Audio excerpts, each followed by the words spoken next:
Vu par les lunettes belges, est-ce que c'est un parcours pour Evenepoel?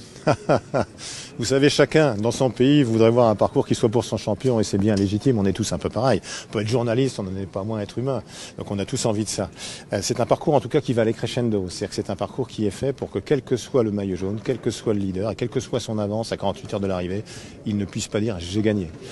On passera par les 5 massifs montagneux de la France, de l'Hexagone, les Pyrénées, le Massif central, les Vosges, le Jura et les Alpes, mais 3 des 5 arrivées en altitude sont dans les tout derniers jours du Tour de France, avec notamment 2 arrivées au sommet successifs à l'Alpe d'Huez, le vendredi et le samedi.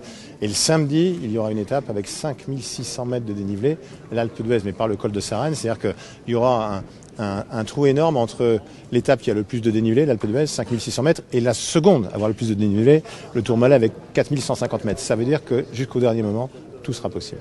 Avec ce final en dernière semaine, ça dirait que la tension était trop moins cette année? Non, mais quand on a des champions immenses, vous connaissez bien ça, vous avez toujours le plus grand champion de l'histoire avec Eddy Merckx, bien sûr. On fait pas des parcours anti tel ou tel, on essaye simplement, comme tous les amoureux du cyclisme, qu'ils soient journalistes, organisateurs ou simples fans, d'avoir un parcours qui permette d'avoir un suspense jusqu'au bout. Peut-être qu'au final, je ne suis pas devin, peut-être qu'au final, le leader, au lieu d'avoir 3 minutes d'avance, on aura 6, je ne sais pas, mais peut-être qu'il sera plus leader. Donc on verra. En tout cas, c'est fait effectivement pour qu'il y ait du suspense. Same question as the Belgian. Is it a parcours for Jonas Vingegaard? Ce qui est certain, c'est que Jonas aime les montées très hautes et que c'est un coureur qui est très très résistant, donc qui est capable dans les derniers jours du Tour de France d'être très fort. Après, à vous de choisir, mais je pense que le parcours ne lui déplaira pas. 2 fois l'Alpe d'Huez. Vous passez souvent 2 fois sur l'Alpe d'Huez, vous aimez ça? Pourquoi c'est 2 jours de suite? Alors c'est très simple, c'est qu'en fait depuis que les coureurs ont grimpé 2 fois l'Alpe d'Huez en 2013 pour la 100e édition du Tour, on avait très envie de passer par Sarenne. Maintenant on peut pas inscrire l'Alpe d'Huez sur le parcours du Tour sans qu'il y ait les 21 virages, c'est impossible, les gens ne comprendraient pas, ils diraient l'Alpe d'Huez, ils verraient pas les 21 virages. Donc ça voulait dire qu'il fallait 2 étapes sur des formats différents, une étape hyper ramassée de Gap à l'Alpe d'Huez par la montée classique et une autre plus longue avec la Croix de Fer, le Télégraphe, le Galibier, la montée de l'Alpe d'Huez par le col de Sarenne. Ce sera la première fois en montée, 2013 c'était en descente, avec aussi un très gros contraste entre la ferveur, l'enthousiasme, la folie, le bruit des 21 virages et d'un seul coup le silence de Sarenne. Le samedi il y aura le bruit jusqu'au pied de la montée de Sarenne, jusqu'au barrage du Chambon, Misouin, et ensuite il y aura du silence et à nouveau le bruit, l'enthousiasme, la folie pour l'arrivée. Donc ça va être quelque chose de fort sans aucun doute. Et Montmartre, c'est l'idée de faire vivre l'héritage des JO encore? C'est l'héritage du Tour de France maintenant? Est-ce que vous avez vu Montmartre l'année dernière? Ben oui. Donc vous avez non, c'est grâce aux Jeux Olympiques.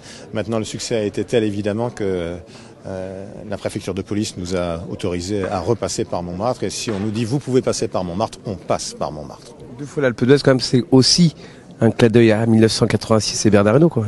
Alors bien évidemment, le fait que ça se fasse, non, mais que ça se fasse en 2026, oui, c'est un clin d'œil à Bernard Hinault et Greg LeMond, main dans la main, 40 ans après cette arrivée qui reste mythique, bien sûr, l'étape pour Bernard Hinault, le Tour de France pour Greg LeMond.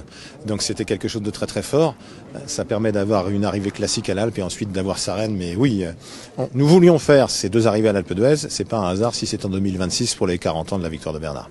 Un mot sur le contre-la-montre, le retour du contre-la-montre par équipe à Barcelone. Qu'est-ce que vous en attendez? Je n'ai jamais été fan du contre-la-montre par équipe. C'est un bel exercice esthétique, athlétique, mais tant que nous n'avions pas le temps sur le premier coureur, je n'aimais pas spécialement. Depuis que Paris-Nice a trouvé une faille dans le règlement, qui fait que les temps sont pris sur le meilleur coureur, ça change tout parce que c'est exactement ce qu'est le cyclisme. Un sport individuel qui se court par équipe. On a des équipiers qui donnent tout d'eux-mêmes pour que le leader soit devant. Et donc là, on aura ça. Ce qu'il faut, c'est une arrivée en bosse. Ce sera évidemment bosse puisque Barcelone, en termes de cyclisme, c'est la colline de Montjuic. A more serious question. How many thoughts and how many work have you guys put in to secure the riders? We saw the incidences. No, but I mean, in all serious thoughts, because it starts in Spain. Non, mais Your thoughts about it? Il ne vous a pas échappé, puisque vous êtes journaliste professionnel, que la situation internationale avait un peu changé et sur sur la voie de l'apaisement, bien évidemment. Donc ça, c'est quelque chose, c'est le plus important.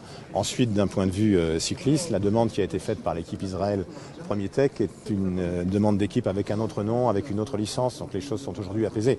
Je ne suis pas devin, je ne sais pas ce qui se passera en juillet, mais en tout cas, aujourd'hui, la situation est apaisée. Et le maire de Barcelone nous a confirmé qu'il avait très envie que le départ de Barcelone soit le plus grand départ de l'histoire du Tour de France. Comment on fait pour garder les sprinters sur un parcours Bah, je ne sais pas, mais moi, si j'étais Mats Pedersen, je viendrais. I understood Mads Pedersen. Merci Christian.